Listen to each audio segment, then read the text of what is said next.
Halo, selamat datang di Satu Cerita Tidur. Malam ini, kita tidak pergi jauh. Kita hanya pulang ke cerita yang dulu pernah menemanimu. Tutup matamu dan biarkan Nusantara bercerita. Bayangkan kamu sedang duduk di teras sebuah rumah kayu tua di sebuah desa yang terletak di ketinggian, di mana angin selalu datang dari utara, membawa serta aroma tanah basah dan daun pinus yang lembab. Langit di atas sana gelap, penuh bintang. Tanpa bulan malam ini, hanya bintang-bintang yang bertebaran seperti biji-biji beras yang dijemur di atas tikar hitam. Di kejauhan, siluet sebuah gunung berdiri diam, begitu besar, begitu tenang, seolah ia sudah berdiri di sana sejak sebelum manusia pertama menginjakkan kaki di bumi Jawa. Di sudut teras itu, duduk seorang perempuan tua. Rambutnya putih seperti kapas, digulung rapi, dan ditusuk dengan konde kecil dari kayu cendana. Tangannya memegang secangkir teh pandan yang masih mengepul tipis. Aromanya manis, hangat, seperti pelukan sore yang tidak pernah terlupakan. Perempuan itu tidak langsung berbicara. Ia duduk diam sebentar, menyeruput tehnya, menatap langit, seperti sedang mengumpulkan cerita dari dalam ingatannya yang sudah sangat-sangat dalam. Kemudian, ia mulai, "Nak, apakah kamu pernah mendengar nama Telaga Sarangan? Dan malam ini, kamu akan mendengarnya. Bukan sekadar nama, bukan sekadar danau dengan luas 30 hektar dan kedalaman 28 meter, tapi sebuah kisah tentang cinta, keinginan, penyesalan, dan sebuah bumi yang memilih untuk menyembuhkan lukanya sendiri dengan cara yang paling indah. Dan jika cerita seperti ini terasa seperti pulang ke rumah bagimu, pertimbangkan untuk menekan tombol subscribe agar setiap malam ada dongeng baru yang menantimu di sini.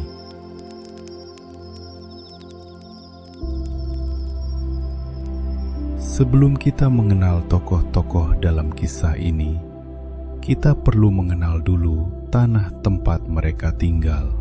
Gunung Lawu berdiri di perbatasan antara dua dunia, apa yang kini kita kenal sebagai Jawa Tengah dan Jawa Timur. Puncaknya menyentuh ketinggian 3.280 meter di atas permukaan laut. Cukup tinggi untuk membuat awan-awan tebal betah bermain di lerengnya sepanjang hari. Cukup misterius untuk membuat pendaki yang tidak berhati-hati tersesat dan tidak pernah kembali. Di zaman itu, ratusan tahun yang lalu, ketika tidak ada jalan beraspal, tidak ada kendaraan, tidak ada suara mesin yang memecah keheningan pagi, manusia hidup berdampingan dengan alam dengan cara yang paling intim. Mereka tidak hanya menggunakan alam, mereka mendengarkannya. Mereka percaya bahwa setiap pohon menyimpan roh, setiap sungai punya penjaga, setiap gunung menyimpan rahasia yang tidak boleh dipermainkan. Di lereng timur gunung yang agung itu, di ketinggian yang membuat embun pagi turun lebih lebat dari manapun, hiduplah sepasang suami istri yang akan menjadi tokoh utama kisah kita malam ini. Nama mereka adalah Kiai Pasir dan Nyai Pasir. Kiai Pasir adalah petani, bukan raja, bukan bangsawan. Tubuhnya tidak besar, tapi ototnya kencang. Hasil puluhan tahun mengolah tanah yang keras di lereng gunung. Yang paling menonjol dari dirinya bukanlah penampilannya, tapi matanya. Ada kebaikan di sana, kebaikan yang hanya bisa dimiliki oleh orang yang benar-benar tulus. Orang yang ketika panen gagal tidak menyalahkan siapapun. Ia hanya membungkuk lebih dalam doanya dan kembali bekerja. Orang yang ketika hujan tidak turun berminggu-minggu, meminum lebih sedikit air agar istrinya mendapat cukup. Nyai Pasir. Jika Kiai Pasir adalah batu karang yang tenang, maka Nyai Pasir adalah air yang mengalir. Lembut di permukaan, tapi memiliki kekuatan yang luar biasa jika diuji. Ia adalah perempuan yang bisa tertawa di tengah kesulitan. Perempuan yang bisa menemukan keindahan di tempat-tempat yang paling tidak terduga. Dan setiap malam, tanpa gagal, ia berdoa dengan suara yang hanya bisa didengar oleh langit dan suaminya yang pura-pura tidur di sebelahnya. Doa untuk seorang anak bertahun-tahun lamanya. Rumah kecil mereka di lereng Gunung Lawu itu sunyi dari suara yang paling dirindukan di dunia. Suara tangis seorang bayi. Mereka sudah mencoba segalanya. Ramuan dari dukun-dukun setempat, ritual yang dipercaya bisa membantu pasangan yang belum dikaruniai keturunan, puasa, sedekah, memberikan apa yang sedikit mereka miliki kepada orang yang lebih membutuhkan, berharap kebaikan itu akan kembali dalam bentuk yang mereka rindukan. Tapi malam demi malam berlalu dan rumah itu tetap sepi. Ada satu momen dalam kisah ini yang tidak pernah dilupakan oleh siapapun yang mendengarnya. Momen ketika Nyai Pasir suatu pagi di bulan yang tidak ia ingat lagi tanggalnya, menyadari bahwa sesuatu telah berubah di dalam dirinya. Bukan dengan cara yang dramatis. Tidak ada kilat yang menyambar, tidak ada mimpi yang luar biasa, hanya sebuah rasa, seperti hangat kecil yang bersemayam di tempat yang selama ini kosong. Seperti api di tungku tanah yang baru dinyalakan. Kecil, tapi nyata, tapi ada. Ia tidak langsung memberitahu Kiai Pasir. Ia berdiri di depan tungku itu lama sekali, memegangi perutnya dengan kedua tangan, menatap api yang memercik pelan. Air matanya jatuh satu persatu, bukan karena sedih, tapi karena ada perasaan yang terlalu besar untuk ditampung oleh satu orang seorang diri. Ketika ia akhirnya memberitahu suaminya, Kiai Pasir, laki-laki yang tidak pernah mengeluh, tidak pernah meratap, tidak pernah memperlihatkan kelemahannya, menangis. Menangis seperti anak kecil yang baru saja menemukan kembali sesuatu yang ia kira hilang selamanya. Dan 9 bulan kemudian, lahirlah seorang anak laki-laki. Mereka menamainya Joko Lelung. Tidak semua yang kita tunggu datang di waktu yang kita inginkan. Tapi ketika ia datang dengan cara yang membuat semua penantian itu terasa berharga. Bayangkan kamu berdiri di tempat yang sama dengannya, di bawah langit yang sama, di lereng Gunung Lawu, ketika matahari baru saja naik, dan kabut masih menyelimuti lembah di bawah. Joko Lelung tumbuh menjadi anak yang luar biasa. bukan karena ia memiliki kekuatan ajaib, tapi karena ia memiliki hati yang bersih. Setiap pagi, ia membantu ayahnya di ladang tanpa diminta. Tangannya yang kecil ikut memegang cangkul, meski lebih banyak bermain dengan tanah daripada benar-benar mengolahnya. Setiap malam ia duduk di samping ibunya, mendengarkan cerita tentang leluhur mereka, tentang orang-orang yang pernah hidup di lereng gunung ini sebelum mereka, tentang roh-roh yang dipercaya menjaga setiap sudut hutan. Ada sesuatu yang istimewa dalam cara Joko Lelung mendengarkan. Ia tidak hanya mendengar dengan telinganya, ia mendengar dengan seluruh dirinya. Matanya tidak berkedip, tubuhnya condong sedikit ke depan, jari-jarinya diam, terlipat di atas lutut, seperti ia sedang menyimpan setiap kata dalam tempat yang paling aman di dalam dirinya. Ia adalah alasan kenapa sepasang suami istri yang sederhana itu bisa tersenyum, bahkan di hari-hari yang paling berat sekalipun. Dan mungkin itulah yang namanya cinta yang sesungguhnya. Bukan yang paling keras, tapi yang paling sabar, paling setia, paling hadir. Tidak perlu memegang cerita ini terlalu erat. Biarkan ia mengalir seperti sungai yang tidak terburu-buru. Rasakan punggungmu menyentuh kasur sekarang. Rasakan beratmu sendiri.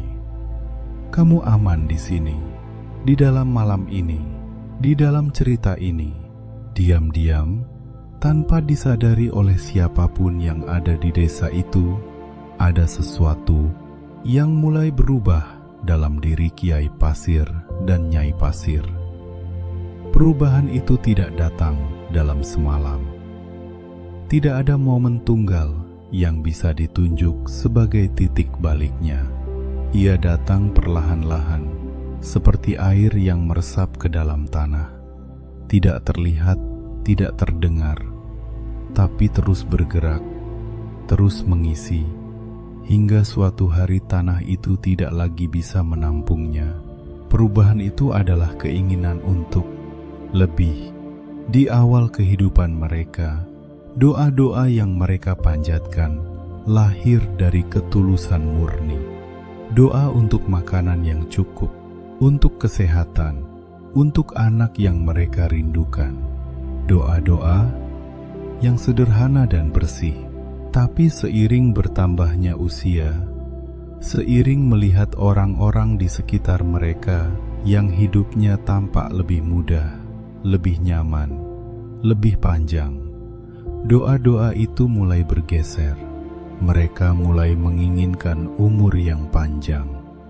Bukan sekadar panjang secara biasa, tapi umur yang melampaui batas kewajaran manusia.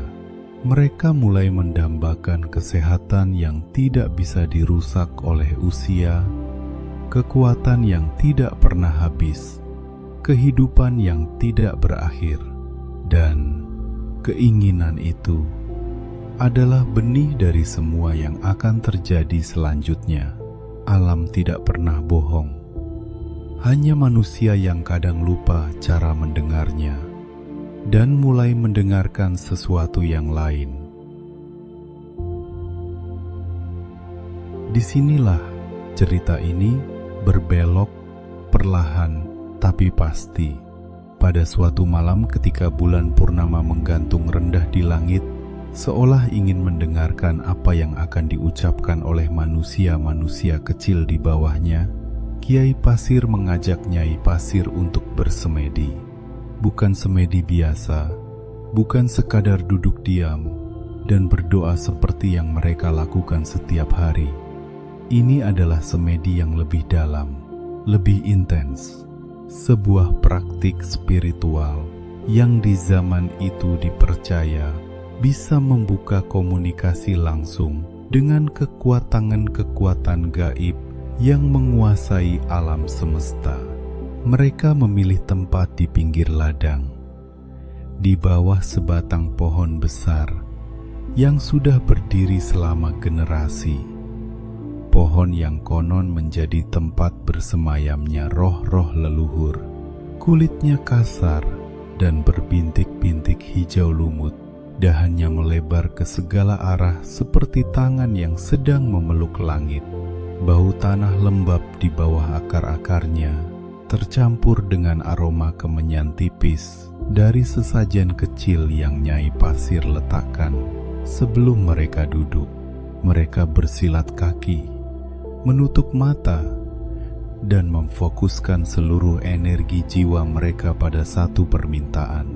Berikan kami umur yang panjang, berikan kami kesehatan yang abadi. Malam berlalu, dingin lereng Gunung Lawu yang menusuk tidak mampu menggerakkan mereka. Angin yang berhembus kencang tidak mengalihkan konsentrasi mereka. Bahkan suara-suara aneh dari dalam hutan, suara yang di zaman itu diyakini sebagai suara makhluk-makhluk gaib yang berkeliaran di malam hari, tidak membuat mereka goyah. Dan entah pada jam berapa, sebuah wangsit datang. Di sekitar ladangmu terdapat sebuah telur. Temukan dan makanlah telur itu, maka keinginanmu akan terpenuhi. Tanah tempat mereka berdiri terasa berbeda sekarang, atau mungkin mereka sendiri yang sudah berbeda. Ada yang berubah keesokan paginya, meski tidak ada yang bisa menyebutnya dengan tepat. Kiai Pasir pergi ke ladang ketika fajar baru saja mulai mewarnai langit, semburat merah dan jingga yang tipis di ufuk timur. Seperti seseorang yang malu-malu menyalakan pelita, ia menyisir setiap sudut ladangnya dengan mata yang jeli dan hati yang berdegup kencang. Menepiskan daun-daun yang lebat, memeriksa di bawah bebatuan, mengamati cekungan-cekungan kecil di tanah yang lembab dan dingin. Dan kemudian ia menemukannya. Sebuah telur, tapi bukan telur biasa, jauh lebih besar dari telur ayam. Kulitnya berwarna keabu-abuan dengan corak yang menyerupai sisik, corak yang seharusnya sudah menjadi peringatan yang cukup jelas bagi siapapun yang melihatnya. Permukaannya sedikit hangat meski tidak ada induk yang mengeraminya. Seolah ada kehidupan yang berdenyut dari dalamnya. Kiai Pasir membawa pulang telur itu. Kiai, telur apa ini? Besar sekali dan coraknya aneh. Nyai Pasir memandang telur itu lama. Ada sesuatu di dalam dirinya, sesuatu yang bisa kita sebut insting atau intuisi, atau sekadar rasa tidak nyaman yang tidak bisa dijelaskan, yang berdesir seperti angin dingin. Jarinya meremas ujung kain jariknya sampai kusut. Matanya menatap corak sisik itu dengan pandangan yang sulit dibaca, tapi ia tidak mengucapkan keraguannya. Mungkin karena keinginan itu sudah terlalu besar. Mungkin karena ia tidak ingin mengecewakan suaminya yang sudah begitu yakin. Dan mungkin karena pada akhirnya keinginan selalu lebih keras suaranya daripada keraguan. Maka dimasaklah telur itu, dan mereka memakannya berdua. Tarik napas pelan sekarang, tahan sejenak, lalu lepaskan. Dan kita lanjutkan perjalanan ini bersama dengan langkah yang lebih lambat dari sebelumnya.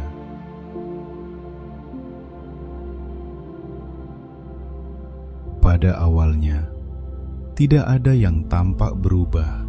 Telur itu terasa luar biasa enak, dengan cita rasa yang tidak bisa dibandingkan dengan apapun yang pernah mereka makan sebelumnya. Kehangatan menyebar dari perut mereka ke seluruh tubuh, seperti minuman jahe di malam yang paling dingin. Kiai Pasir dan Nyai Pasir saling tersenyum. Ada sensasi yang aneh, tapi menyenangkan. Seperti kekuatan yang mengalir di dalam darah mereka. Tapi, kemudian malam itu, ketika mereka sudah bersiap untuk tidur, Kiai Pasir merasakan kulitnya gatal. Bukan gatal biasa. Ini adalah gatal yang terasa dari dalam, dari bawah kulit, dari dalam daging. Seolah ada sesuatu yang mendorong keluar dari bawah permukaan. Ia menggaruk, dan ketika tangannya menyentuh kulitnya sendiri, napasnya berhenti sejenak. Kulitnya mulai bersisik. Di bawah cahaya lampu minyak yang remang-remang, kulit tangan Kiai Pasir tampak berubah. Sisik-sisik kecil berwarna kehijauan mulai muncul, tumbuh perlahan tapi pasti, seperti lumut yang merayap di atas batu. Nyai Pasir menatap tangannya sendiri. Hal yang sama sedang terjadi padanya. Nyai, ini apa yang terjadi padaku? Tidak ada jawaban yang bisa menenangkan. Karena tidak ada kata-kata di dunia ini yang cukup untuk menjawab pertanyaan seperti itu. Tidak semua keputusan terasa salah saat dibuat, tapi beberapa keputusan baru terasa salah ketika sudah terlambat untuk diubah.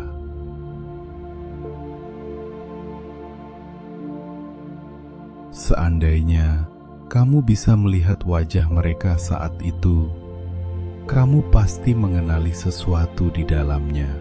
Bukan hanya ketakutan, tapi kebingungan, penyesalan, dan sesuatu yang jauh lebih menyakitkan dari itu semua. Kesadaran yang datang terlambat. Mereka mencoba menahan perubahan itu, berdoa, berdiam diri, saling berpegangan tangan. Tangan yang semakin lama semakin tidak terasa seperti tangan manusia. Tapi perubahan itu tidak bisa ditahan. Sisik-sisik menyebar dari tangan ke lengan, ke bahu, ke dada, ke punggung, ke seluruh tubuh. Warna kulit mereka berubah menjadi hijau keabu-abuan yang berkilat jika terkena cahaya lampu. Tubuh mereka mulai memanjang, meliuk-liuk, kehilangan bentuk manusiawi yang selama ini mereka miliki. Dan di sudut kamar, di balik dinding anyaman bambu yang tipis itu, seorang anak kecil bernama Joko Lelung terbangun karena suara-suara aneh. Ia mengintip, dan yang dilihatnya membuat seluruh aliran darahnya terasa membeku. Ayah, ibu, itu, apakah itu benar-benar ayah dan ibu?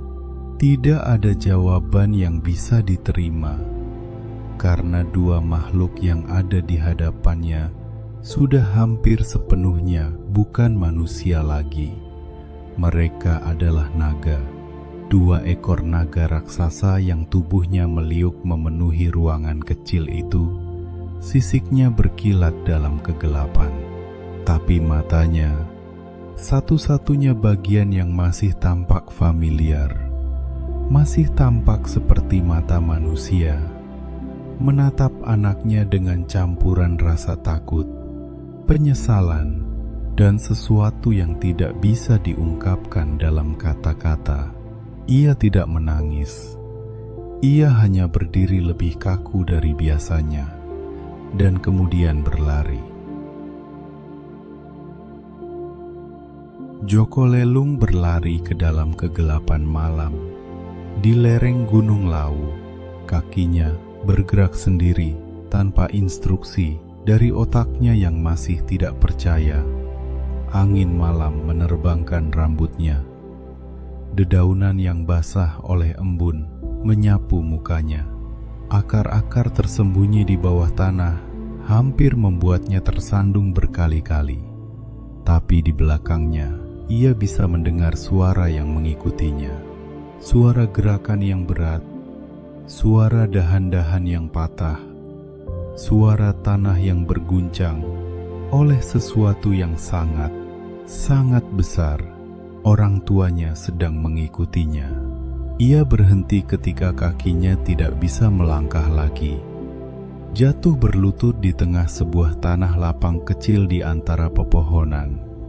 Napasnya memburu. Air mata mengalir di pipinya tanpa ia sadari. Ia berbalik, dan di sana, di tepi tanah lapang itu, tubuh mereka yang besar hampir menyentuh puncak pohon-pohon yang tinggi. 2 ekor naga menatapnya, tapi mereka tidak menyerang. Dan Joko Lelung, meskipun ketakutan masih menguasai seluruh dirinya, mulai menyadari sesuatu. Di mata naga-naga itu, di balik pupil yang vertikal, di balik iris yang berwarna kuning keemasan, ada sepasang mata yang ia kenal. Mata yang dulu menatapnya dengan penuh kasih sayang ketika ia menangis. Mata yang dulu berbinar-binar melihatnya mengambil langkah pertamanya. Mata yang dulu menjadi tempat paling aman di dunia ketika dunia terasa terlalu besar dan terlalu menakutkan. Itu masih mata ayahnya, itu masih mata ibunya. Dan kamu juga punya seseorang seperti itu. Seseorang yang matanya tetap sama, meski wajahnya sudah berubah. Rasakan bebanmu perlahan mengendur. Bahu yang tadi tegang, kini turun sedikit. Kamu aman di sini, di dalam cerita ini, di dalam malam yang menjagamu. Ini adalah bagian dari kisah yang paling sulit untuk diceritakan. Naga-naga itu mulai bergerak, bukan ke arah Joko Lelung, tapi ke arah tanah di bawah mereka. Tubuh naga yang besar mulai berguling, dan terus berguling di atas tanah, seperti kekuatan yang tidak bisa dibendung. Tanah yang dilewatinya tercetak dalam, membentuk cerukan yang semakin lama semakin lebar, semakin dalam, semakin tidak masuk akal ukurannya. Dan kemudian sesuatu berubah dalam gerakan mereka. Mereka mulai menghancurkan. Pohon-pohon besar yang berdiri selama ratusan tahun tumbang seperti jerami. Batu-batu besar berguling seperti kelereng.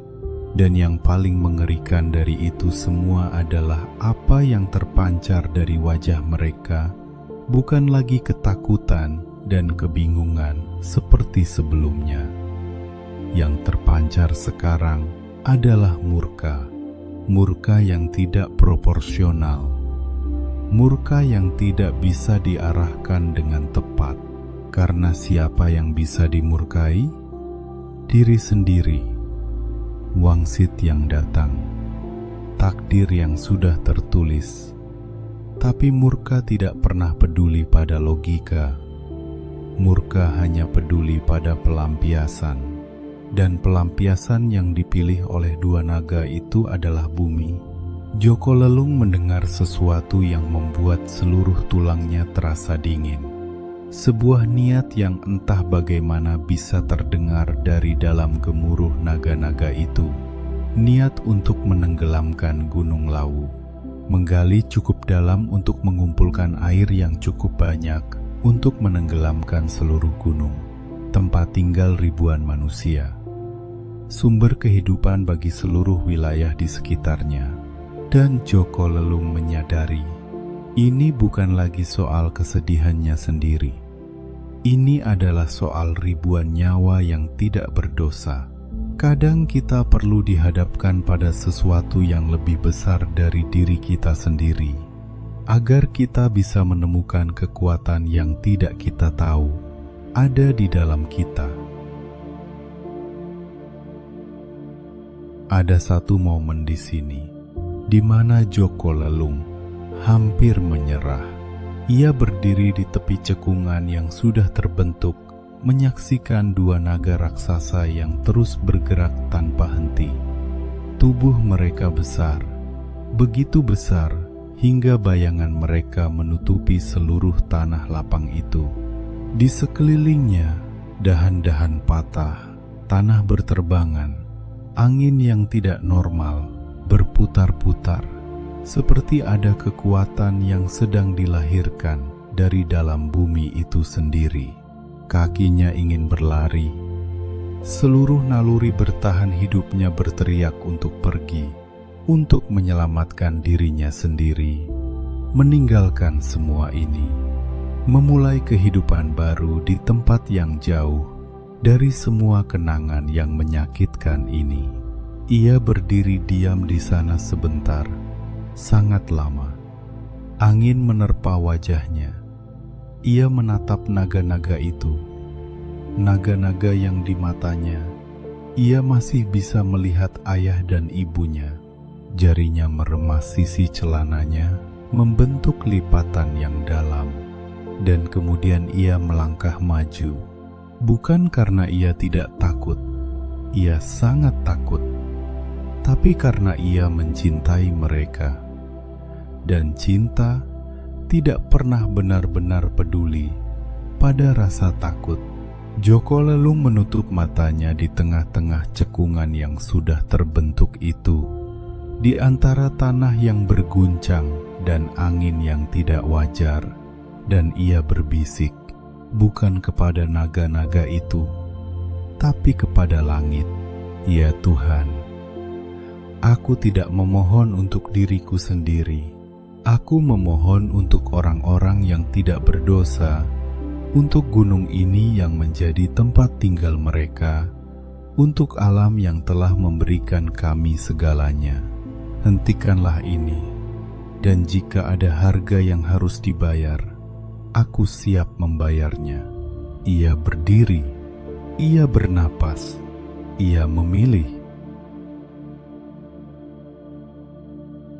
Dan langit menjawab, bukan dengan petir, bukan dengan kilat, bukan dengan angin topan, tapi dengan sesuatu yang jauh lebih dahsyat dari semua itu. Keheningan, keheningan yang tiba-tiba dan total, yang menyelimuti seluruh tempat itu seperti selimut tebal yang dijatuhkan dari langit. Keheningan yang terasa lebih berat daripada suara apapun yang pernah ada. Dan dalam keheningan itu, dua naga berhenti bergerak, benar-benar berhenti. Joko Lelung membuka matanya. Dua naga raksasa itu berdiri diam di hadapannya. Tubuh mereka yang besar masih menimbulkan bayangan panjang di atas tanah yang tergali. Tapi gerakan liar yang hampir membawa bencana itu sudah berhenti. Ia melangkah mendekati mereka. Satu langkah, dua langkah, tiga langkah. Kakinya gemetar, jantungnya berdetak seperti kendang yang dipukul keras. Tapi kakinya terus melangkah maju. Ia berdiri tepat di hadapan naga yang lebih kecil, yang dulunya adalah Nyai Pasir, dan ia mengangkat tangannya, meletakkannya di kepala naga itu. Ibu, aku tetap mencintaimu. Apapun bentukmu sekarang, apapun yang sudah terjadi. Sebuah suara muncul dari dalam naga itu. Bukan kata-kata, bukan bahasa manusia, tapi dalam getarannya, dalam frekuensinya yang aneh, ada sesuatu yang terasa seperti isak tangis. Isak tangis yang sudah tidak bisa dikeluarkan dalam bentuk air mata, karena mata naga tidak menangis seperti manusia. Dan mungkin itulah yang namanya pengampunan. Bukan kata-kata yang diucapkan, tapi tangan yang tetap diulurkan, meski tubuh yang menerimanya sudah tidak lagi dikenal. Dengarkan napasmu sendiri sebentar. Kamu sudah jauh hari ini. Kamu sudah membawa banyak hal, dan kamu layak untuk beristirahat. Dua naga itu menjadi tenang, benar-benar tenang, dan ketenangan itu adalah sebuah penyerahan yang sunyi. Cekungan yang terbentuk dari semua gerakan naga-naga itu menganga lebar di hadapan Joko Lelung, besar dan dalam. Luka yang ditinggalkan di bumi oleh amarah yang tidak bisa dikontrol dan keinginan yang melampaui batas. Tapi alam tidak membiarkan luka itu tetap terbuka. Dari dalam dinding-dinding cekungan itu, air mulai mengalir. Perlahan, pada awalnya, hanya tetesan-tetesan kecil yang merembes dari tanah. Tapi, semakin lama, semakin banyak, semakin deras, semakin tak terbendung. Mata air bukan satu, tapi ratusan. Seolah bumi sendiri yang mengisi luka itu dengan air sebagai bentuk penyembuhan, sebagai cara untuk mengatakan bahwa tidak ada yang terlalu rusak untuk diperbaiki. Air mengalir dari segala sisi, dari celah-celah batu di dinding cekungan, dari tanah di dasarnya, dan dari langit di atasnya, karena awan-awan yang berkumpul mulai menumpahkan hujan yang deras dan pelan, seperti air mata yang sudah terlalu lama ditahan.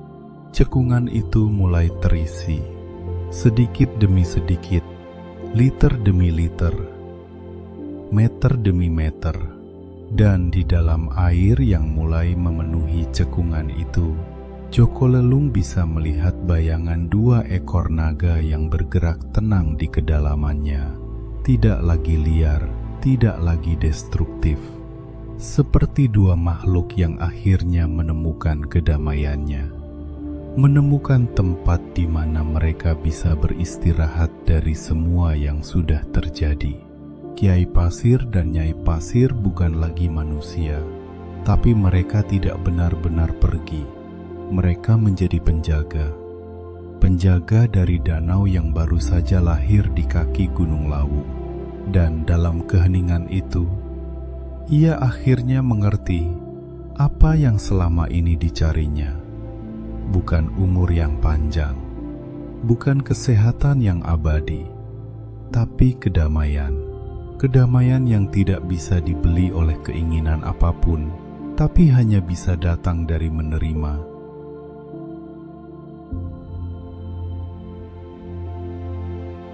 Matahari terbit bersinar tinggi keesokan harinya. Joko Lelung masih duduk di tepi telaga yang baru terbentuk itu, seharian penuh, tanpa bergerak, tanpa makan. Matahari naik, bersinar di puncak kepala, kemudian perlahan-lahan turun ke arah barat, mewarnai permukaan telaga dengan warna merah dan jingga yang luar biasa indahnya. Permukaan air yang tenang memantulkan langit seperti cermin yang tidak pernah bohong. Indah, begitu indah, hingga menyakitkan, karena keindahan itu lahir dari rasa sakit yang nyata. Penduduk desa-desa di sekitar gunung berdatangan keesokan harinya. Mereka yang malam sebelumnya merasakan gempa kecil dan mendengar suara-suara aneh dari arah lereng gunung itu datang dengan penuh rasa ingin tahu. Dan yang mereka temukan adalah sesuatu yang tidak pernah ada sebelumnya. Sebuah danau yang indah, biru kehijauan, tenang dan dalam di tempat yang kemarin masih berupa hutan dan ladang. Mereka bertanya kepada Joko Lelung yang masih duduk di tepi telaga. Wajahnya lelah, tapi matanya damai. Ia menceritakan segalanya, dan sebagai penghormatan kepada pasangan yang menjadi asal-usul danau ini, mereka menamai telaga itu Telaga Pasir, diambil dari nama Kiai Pasir dan Nyai Pasir. Tapi karena danau itu terletak di desa bernama Sarangan, lama-kelamaan nama itu berubah dan jadilah ia Telaga Sarangan, nama yang bertahan hingga hari ini. Begitulah cara tanah ini menyimpan rahasia. Di dalam nama, di dalam cerita, bukan di dalam batu.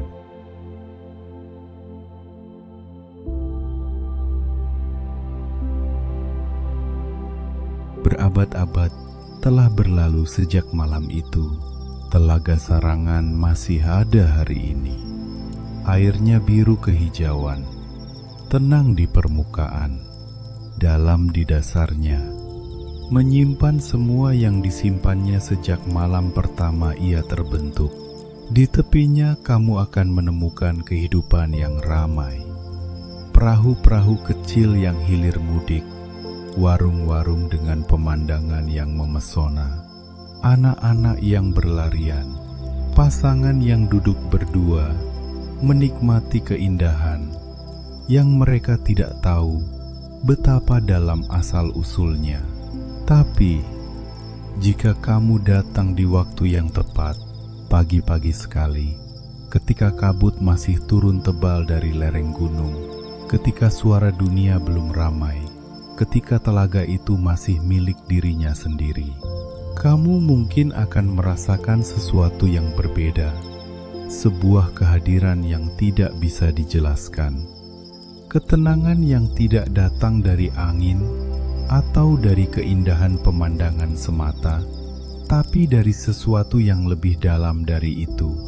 Mungkin itu adalah mereka, dua penjaga setia yang tidak pernah benar-benar pergi. Nah, sebelum kamu benar-benar terlelap malam ini, biarkan aku berbisik satu hal kepadamu. Kiai Pasir dan Nyai Pasir bukan orang jahat. Mereka hanya manusia, dan manusia memiliki kelemahan yang sangat mendasar. Ketika kita sangat menginginkan sesuatu, kita sering menjadi buta terhadap segalanya yang bisa menghalangi keinginan itu. Ada suara kecil di dalam diri mereka yang sudah berbisik bahwa sesuatu tidak beres, tapi mereka memilih untuk tidak mendengarnya. Dan mungkin kamu juga pernah merasakan hal yang sama. Suara kecil yang berderak pelan di dalam dada, yang kamu tahu benar tapi memilih untuk tidak dengarkan karena keinginan itu terlalu keras. Kisah Telaga Sarangan bukan kisah tentang hukuman. Ia adalah kisah tentang konsekuensi dan tentang bagaimana alam, bumi, dan waktu selalu menemukan cara untuk mengubah luka menjadi sesuatu yang bisa memberi kehidupan. Cekungan yang terbentuk dari amarah diisi dengan air. Luka itu menjadi danau. Kerusakan itu menjadi keindahan yang dikunjungi jutaan orang. Dan Joko Lelung. Joko Lelung mengajarkan kita bahwa cinta yang paling kuat bukan cinta yang tidak pernah takut, tapi cinta yang memilih untuk melangkah maju meskipun takut. Sekarang, biarkan dirimu diam sebentar. Rasakan apa yang baru saja kamu dengar. Biarkan cerita ini mengendap seperti air yang mengisi cekungan perlahan tanpa terburu-buru. Tidak perlu kamu pahami semuanya malam ini. Tidak perlu kamu simpulkan apapun. Biarkan saja cerita ini tinggal di dalam dirimu, dan biarlah ia bekerja dengan caranya sendiri di waktu yang tepat. Terima kasih, Jawa Timur, untuk cerita yang kamu simpan selama berabad-abad, untuk danau yang kamu jaga, untuk Kiai Pasir dan Nyai Pasir yang menjadi pengingat bahwa keinginan adalah bagian dari kemanusiaan kita, dan kebijaksanaan adalah pilihan untuk mengendalikannya. Selamat tidur, Nak. Biarkan malam yang tenang ini memelukmu. Biarkan napasmu melambat, satu persatu, seperti air yang berhenti beriak dan menjadi diam. Kamu sudah cukup hari ini. Kamu sudah cukup. Dan besok, ketika kamu bangun, dunia masih akan ada, menunggu dengan sabar, seperti gunung yang tidak pernah kemana-mana. Tutup matamu sekarang, dan biarkan Nusantara menjagamu sampai pagi.